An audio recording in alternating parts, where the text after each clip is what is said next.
Dans la halakha, il y a quelque chose de très étrange. Les Chachamim ont fixé qu'une personne doit faire la mitzvah des 4 vers, l'arba kosot, le soir du seder, à n'importe quel prix. C'est-à-dire que s'il n'a pas de quoi s'acheter du vin ou du jus de raisin, eh ben, il faudra qu'il vende un bien qui lui appartient, même ses habits, pour pouvoir faire cette mitzvah.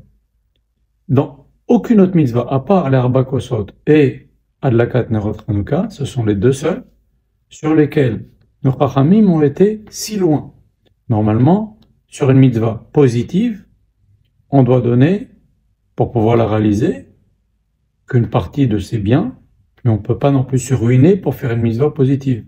Par contre, pour une mitzvah, un interdit, on doit payer tout ce qu'on a pour pas transgresser un interdit. Et voilà pour deux mitzvot positives qui ne sont pas des mitzvot de la Torah, ce sont des mitzvot de nos Chachamim, l'adlakat nerot Hanouka, l'arba kosot, ce sont des choses instituées par nos Chachamim, ils nous ont dit, on fait on est strict, comme si c'était un interdit de la Torah. C'est-à-dire que, s'il faut vendre des choses qui nous appartiennent pour pouvoir les faire, on le fera.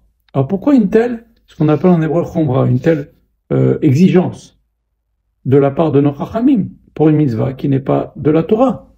On aurait pu comprendre que le soir du Seder, puisqu'on a la mitzvah de manger la matzvah, qui est une mitzvah de la Torah. D'ailleurs, on va faire le soir du Seder, on va faire la bracha Asher Kedeshanu b'mizotav etzvenu al achilat matzah, la seule chose que l'on mange sur laquelle on fait Asher Kedeshanu b'mizotav de toute l'année et qui est de la Torah. Parce que même quand on va manger le maror, aujourd'hui dans notre génération, maintenant qu'il n'y a plus le Beth Amikdash, le maror, c'est pas une mitzvah de la Torah, c'est une takanat Chachamim. Pourquoi? La Torah elle nous dit qu'il faut manger le maror, à condition que tu le manges en même temps que le Korban Pessah. S'il n'y a pas de Korban Pessah, le maror descend. Il n'est plus de la Torah. D'ailleurs, c'est ce que faisait Hillel. Ils mangeaient ensemble le maror, la matzah et le Korban Pessah. Il n'y a plus de Korban Pessah. Ton maror, les Chachamim, ils ont dit on le mange quand même. Mais c'est pas de la Torah. La Torah, c'est par exemple, la seule chose que l'on mange et qui est mis la Torah, c'est la matzah. De toute l'année.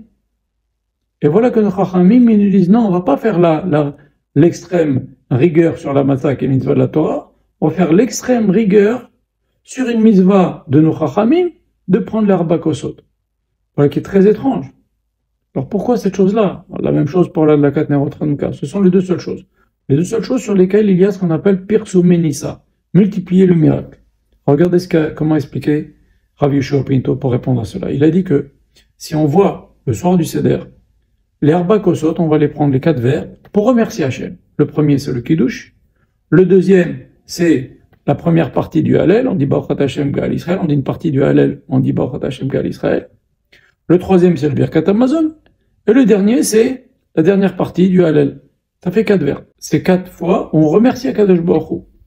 Donc nos Chachamim ont mis une rigueur extrême dans cette obligation de remercier Akadosh Baruch Hu sur un vers. Et alors, on peut remercier Akadosh Baruch Hu sans verre? Non. Quand on remercie avec un verre, un bon verre de vin, on est joyeux, on est content, surtout après le premier, on est emballé comme ça, on fait le Hallel avec joie, ça vient du cœur, on appelle en hébreu l'Aitlahavut, notre cœur s'élève vers Akadosh Baruch Hu. Et ça, c'est avec le vin, et Chachamim ont insisté pour que ça se passe comme ça, pour que le remerciement il soit énorme. Alors pourquoi? Mais on n'a pas encore répondu, c'est vrai, voilà, les arba kosot c'est pour remercier, très bien. Mais, et alors? Il faut savoir une bonne chose, que lorsqu'on va faire persoménista, on va multiplier le miracle, on va faire ce qu'on appelle un kiddush Hashem, on va sanctifier le nom d'Hachem, on va remercier Akadosh Baruch Hu, on va dire Hachem comme il est, on va louer Hachem. C'est donc un kiddush Hashem. Quand on fait un kiddush Hashem, c'est-à-dire une sanctification du nom d'Hachem, c'est un énorme mérite. Et il faut le faire à tout prix. Pourquoi? Rav Yehoshua Pinto, c'est là qu'il intervient et il dit, dans 2 cas dans l'histoire notamment, Akadosh Baruch Hu nous a sauvés alors qu'on ne méritait pas. À l'époque des Grecs, où on avait 95% des Juifs qui n'étaient pas prêts à se battre contre les Grecs, qui étaient hellénisés, et à l'époque d'Égypte, où, comme on dit dans la Haggadah de Pessah, on était dénudés. À Rome Beyarer, on était dénudés en mérite. Et donc, Akadosh Baruch Hu, ce qu'il a fait, il nous a fait un cadeau. Il nous a libérés, même si on ne mérite pas.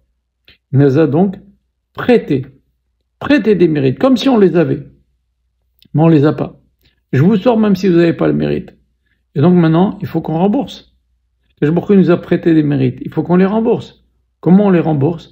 En faisant Perso Menissa, en annonçant le miracle d'Akadosh Baruch Hu. Quand on annonce le miracle d'Akadosh Baruch Hu, on fait un Kiddush Hashem, et donc ça c'est un srout immense, et donc on rembourse les mérites que l'on n'avait pas eu au moment de la sortie d'Égypte, ou la même chose à Hanouka. Donc ça c'est très important, les 4 vers, ce sont des vers de remerciement, et on rembourse à Akadosh Baruch Hu les mérites que nos ancêtres n'avaient pas au moment où on est sorti d'Égypte. C'est pour ça que nos Chachamim ont été tellement mahmir au niveau d'Arba Kosot. Pesach Kasher V'Sameach.